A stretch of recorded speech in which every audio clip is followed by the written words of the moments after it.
అందరికీ నమస్కారం. నా పేరు డాక్టర్ శేషగిరి సృష్టి. నేను astrologer vastu Pandit from Hyderabad. నేను ఈరోజు ముందుకి శ్రీ వికారినామ సంవత్సరంలో ఏ రాశులకి శుభయోగంగా ఉంటుంది, శుభకరంగా ఉంటుంది నేను మీకు వివరంగా తెలియజేయబోతున్నానండి. అంతకంటే ముందుగా నా ఈ ఛానల్ని ఎవరైతే సబ్స్క్రైబ్ చేసుకోలేదో దయచేసి వారి మట్టుకే సబ్స్క్రైబ్ అనే బటన్ నొక్కి సబ్స్క్రైబ్ చేసుకోండి.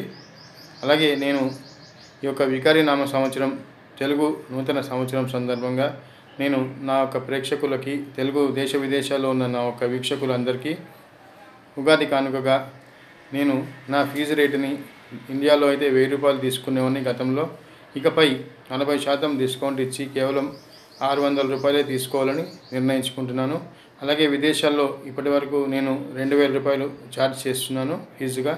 ఇకపై 1500 మాత్రమే ఛార్జ్ చేయాలనుకుంటున్నాను. ఉగాది కానుకగా నా యొక్క తెలుగు ప్రేక్షకులందరికీ, నా వీక్షకులందరికీ, సబ్స్క్రైబ్స్ అందరికీ ఉగాది కానుక ఇస్తున్నాను. దీన్ని దయచేసి వినియోగించుకోగలరు. ఇక విషయానికి వస్తే ఈ యొక్క 6 రాశులకి ఈ యొక్క రాబోయే వికారి నామ సంవత్సరం నుంచి అదృష్టం బాగా ఉంటుందండి. వీరికి పట్టిందల్లా బంగారం అని చెప్పకపోయినా అనుకున్న పనులు సకాలంలో నెరవేరే అవకాశాలు ఎక్కువ కనిపిస్తున్నాయి. అయితే వారి యొక్క వ్యక్తిగత జాతకం కూడా కొద్దిగా పరిశీలన చేయాల్సి వస్తుంది. వారి జాతకంలో ఎలా ఉన్నాయి, గోచారానికి వాళ్ళ యొక్క జాతకానికి మ్యాచ్ కావాలి. అప్పుడే ఇప్పుడు నేను చెప్పిన ఫలితాలు అనేవి 100% అమల్లోకి వస్తాయి. ఇక విషయానికి వస్తే ఏమిటి 6 రాశులు అంటే ముందుగా చెప్పవలసింది వృషభ రాశి. వీరి అందరికీ ఈ సంవత్సరం, వృషభ రాశి వారికి ఈ సంవత్సరం నవంబర్ వరకు గురుబలం బాగా ఉంటుంది.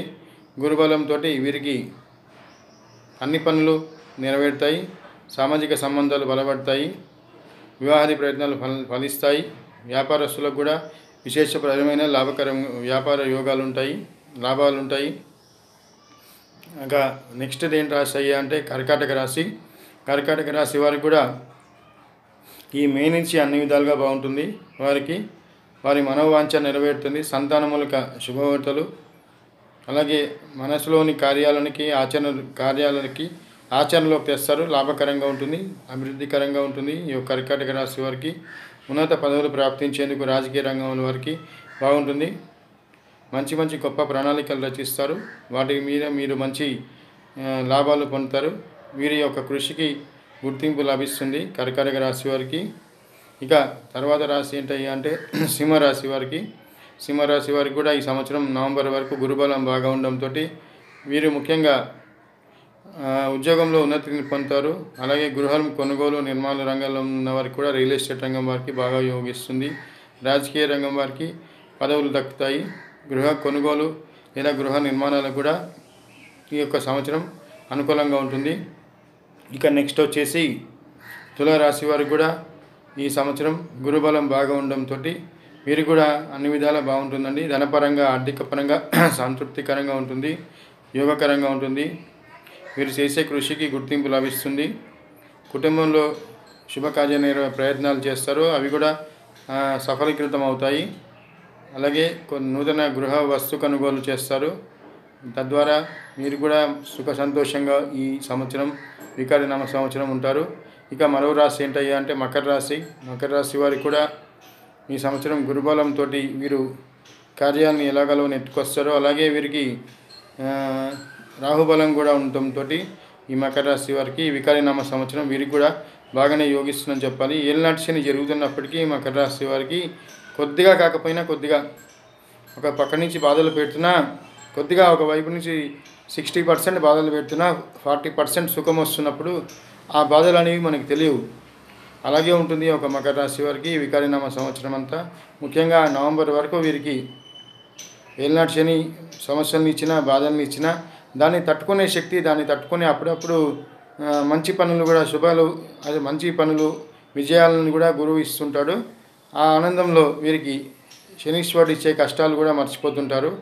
సో ఇక తర్వాత రాశి ఏంటయ్యా అంటే మీనరాశి. వీరికి కూడా ఈ సంవత్సరం అంతా గురువు నవంబర్ వరకు యోగకరంగా ఉన్నాడు. ఆపై నవంబర్ నుంచి గురువు వీరికి కొద్దిగా అవయోగంగా వస్తాడు. నవంబర్ వరకు వీరికి ఉన్నత విద్యల ప్రాప్తి, విద్యార్థులకైతే విదేశీ యోగాలు ఉంటాయి.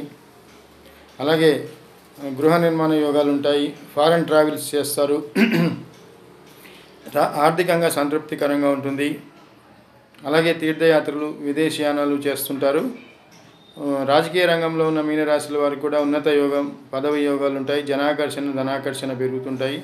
కొత్త కొత్త ప్రణాళికలు రచిస్తారు. వాటిని అమలు చేయడంలో సఫలీకృతం అవుతారు. అలాగే వివాహాది ప్రయత్నాల్లో కూడా వీరు సఫలీకృతం అవుతారు. వీరికి చతుర్థంలో సంచరించే రాహు కూడా కొద్దిగా అవయోగాన్ని ఇస్తున్నప్పటికీ, అయితే కొద్దిగా గురుబలం వల్ల రాహు ఇచ్చే అవయోగాలు కొద్దిగా తప్పవచ్చు. అయినా రెమెడీస్ చేసుకోవడం అనేది మంచిదండి. నా ఈ వీడియో కనుక మీకు నచ్చితే లైక్ చేయండి, సబ్స్క్రైబ్ చేయండి, షేర్ చేయండి. మరిన్ని వీడియోలతోటి మీ ముందుకు వస్తాను. నమస్తే.